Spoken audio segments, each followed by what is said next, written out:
안녕하세요. 행복한 우드워커 이승석입니다. 오늘은 제가 일주일 동안 정성스레 만들었던 두 개의 서랍장을 가지고 여러분과 함께 얘기해 보겠습니다. 이 제품이 만들어 놓고 전시장에 놨는데 오는 사람마다 너무 점잖고 고급스럽다, 이쁘다 이렇게 하셨는데 이 소재를 모르시는 거예요.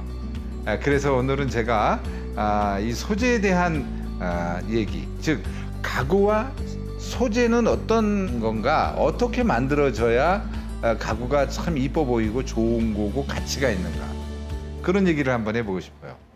여러분, 핸드백 중에 굉장히 고가의 브랜드 에르메스 아시죠? 비싼 걸로 유명합니다. 그런데 가구 가죽 중에 굉장히 최고 비싼 거는 몇 천만 원씩 해요. 뭐가 달라졌느냐? 소재가 달라졌죠. 그러면 더 비싼 이유를 갖는 거죠.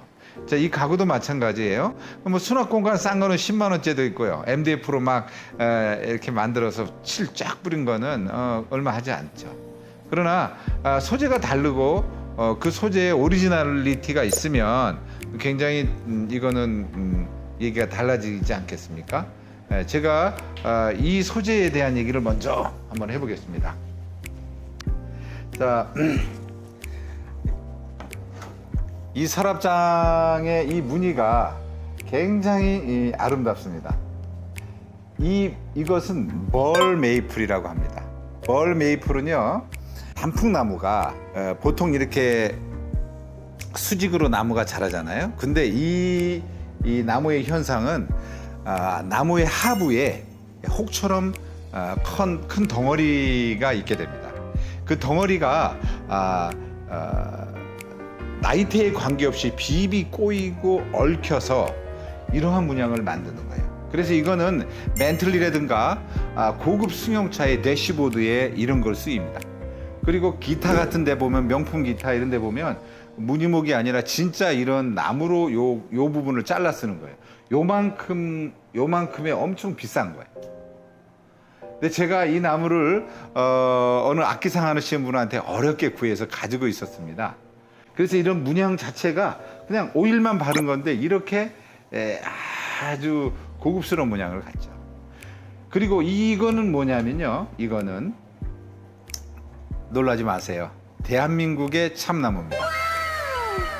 대한민국의 참나무는 이렇게 컬러가 중후하고 짙고, 만져보면요 마치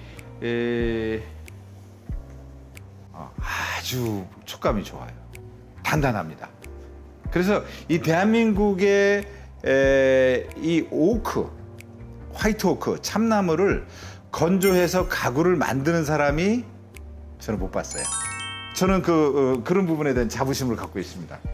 이 화이트 오크는요, 건조하는 과정이 잘못되면 안에가 허니콤이라고 그래가지고, 허니콤이 벌집을 의미합니다.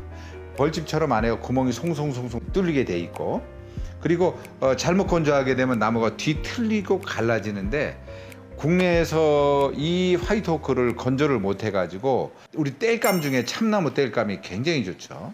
오래 타니까요. 그리고 또 버섯을 재배하거나 뻘프로 쓰거나 그렇습니다. 근데 이 화이트 오크를 정말로 아시는 분들은 이게 좀 싸겠거니 이렇게 생각할지 몰라요. 그러나 그걸 제재해 가지고 건조하는 과정이 그냥 사 쓰는 게 낫습니다. 그리고 나무가 이렇게 지름이 300이나 450 정도 되는, 한 자반 정도 되는 나무를 직접 건조해 가지고 이렇게 이 정도를 구하려면 나머지는 다 잘라내 버려야 돼요. 그러니까 손실률이 한 60% 됩니다, 버리는 게. 하드웨어 자체도 이 하드웨어는 푸시레일인데요, 푸시레일은 밀면 툭 튀어나오는 건데 일반 3단 레일의 5배 정도 비쌉니다. 그래서 이렇게 레일을 많이 썼어요. 하나, 둘, 셋, 넷, 다섯, 여섯, 일곱. 저쪽에는 10개, 17개가 한 조에 들어간 내용인데 레일값만 해도 상당히 나가죠. 저는 이제 푸시를 쓴 이유가 손잡이를 전혀 없게 하고 싶었습니다. 요 문양이 너무 고급스럽고 이뻐서 이렇게 자랑 삼아 말씀을 드렸는데요. 여러분께 한 가지 말씀드릴 게 있는데, 이 우드워커, 즉 목수가 그동안 해왔던 과정을 완전히 깡 무시하시는 소비자가 좀 있어서 안타깝습니다. 무슨 깨한가요? 거기에 그 무늬목으로 붙인 게 이런 게 있다고 가정해 봅시다.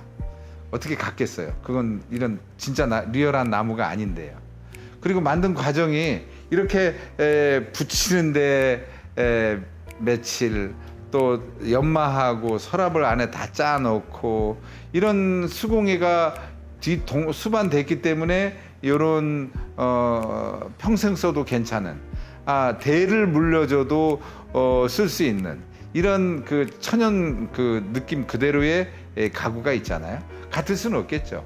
그래서 만드는 사람 입장에서는 그 만드는 과정과 그 만든 데 들어간 그 소재를 소비자가 알아주고 인정해 줬을 때 보람을 느낍니다. 그래서 제가 외국에 혹시 뭐 저렇게 장인이 만들었구나 이런 건 굉장히 좀 비싼데 외국엔 좀 그걸 인정해 줍니다. 근데 우리는 좀 너무 대량 생산된 제품에 익숙해서 이렇게 수제 가구에 그동안에 숨겨졌던 노력을 잘 몰라주시는 분이 많아서 제가 안타깝게 생각하고 있습니다. 그래서 이렇게 이뻐 보이는 이거에는 이유가 있다. 그리고 이런 거에는 가치가 있다라는 거죠. 정말 희귀한 현상의 나무와 그리고 애써 이렇게 오랜 기간 동안에 건조했던 그런 과정과 만드는 과정들이 있었기에 이거 하나가 이렇게 나와서 제품으로 손을 보일 수 있는 거 아닌가 싶고요. 그래서 여튼 여러분도 이 과정을 좀 알아주셨으면 좋겠다는 마음으로 이 영상을 제작했습니다. 감사합니다. 오늘 설명은 이것으로 마치겠습니다. 행복하십시오.